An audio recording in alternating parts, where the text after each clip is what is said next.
আসসালামু আলাইকুম রহমতুল্লাহি ওয়া বারাকাতু। আশা করি আপনারা সবাই ভালো আছেন। আল্লাহর অশেষ রহমতে আমিও ভালো আছি, আলহামদুলিল্লাহ।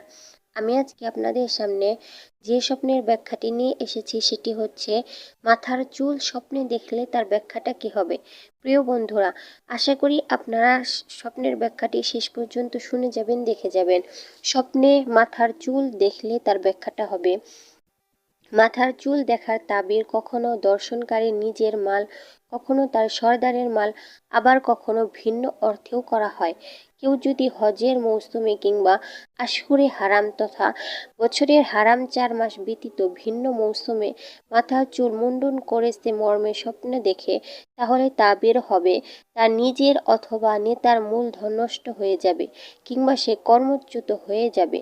কিন্তু এই একই স্বপ্ন যদি আশহুরে হজ তথা হজের মাসে দেখতে পায়, তাহলে এটা তার জন্য মঙ্গলের বিষয়।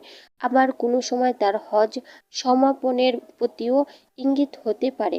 কেউ যদি স্বপ্নে দেখে তার মাথার চুল লম্বা হয়ে গেছে, তাহলে সে অস্ত্রধারী হলে তার শক্তি, সৌন্দর্য ও ভীতিজনক প্রভাব বেড়ে যাওয়ার আলামত।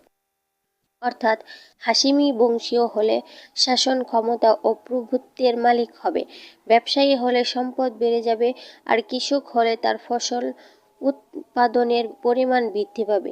কিন্তু যদি সে উল্লিখিত কোনো শ্রেণীভুক্ত না হয়, তাহলে স্বপ্নদৃষ্ট চুলের দৈর্ঘ্য অনুপাতে সে দুশ্চিন্তা, দুর্ভাবনার শিকার হবে। বিশেষত চুল লম্বা হয়ে তার চেহারায় পতিত হলে সে বিপর্যয়ের সম্মুখীন হবে। আর বাস্তবে তার চুলের রং কালো কিন্তু স্বপ্নে দেখলো সাদা হয়ে গেছে, তাহলে এটা লোকদের মাঝে তার প্রভাব প্রতিপত্তি বৃদ্ধি পাওয়ার আলামত। পক্ষান্তরে তার চুল সাদা ছিল কিন্তু স্বপ্নে কালো রং দৃষ্ট হলো, এমত অবস্থায় এটা তার অবস্থার পরিবর্তনের ইঙ্গিতবহ। আশা করি আপনারা স্বপ্নের ব্যাখ্যাটি বুঝতে পারছেন। যদি বুঝতে না পারেন তাহলে ভিডিওটি পুনরায় দেখবেন। যদি তাও বুঝতে না পারেন তাহলে কমেন্টে বলে যাবেন। ভালো থাকুন, সুস্থ থাকুন। আসসালামু আলাইকুম রহমতুল্লাহি ওয়া বারাকাতুহু।